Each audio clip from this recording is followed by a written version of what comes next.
Boy, prayer na. Thank you po, Ate Luz. Closing prayer. Tayo po tumayo. Tayo po manalangin sa pangbukas ng Panginoon. Hallelujah, hallelujah God, hallelujah. Aming Ama, maraming salamat po muli sa umagang ito. Sa lahat, Panginoon, ng mga mabubuting bagay na dulot mo. Sa siyang patuloy, Ama, na ipinagkaloob mo sa bawat isa. Sa mga kapatid namin na narito ngayon na nakapakinig. Nawa, Lord, ng bawat salita na narinig po ng bawat isa. Ito po ay hindi mawala natin kahit kundi, Ama. Ito po ay magrema, tumimo sa pinakamatawang puso ng bawat isa.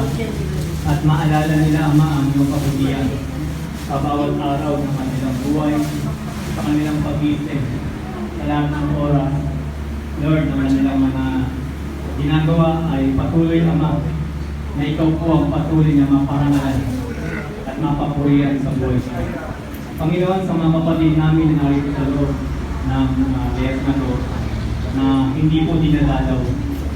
Nakalangin namin naman na kapagpuin mo po ang bawat pamilya nila. Na kung saan, Ama, sa darating na Kapaskuhan na ito, ay maalala po sila, Ama, ng kanilang mga mahal sa buhay at upang sila, Ama, ay patuloy na maging masaya. Salamat po sa buhay ng mga kapatid namin narito. Ano man, Ama, ang kanilang mga daladalang kaso. Panginoon, bigyan mo po ito ng liwanag.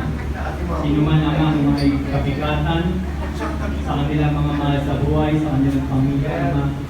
Bigyan mo po sila ng puso na handang magpatawad. Maging yung mga tao na kanilang mga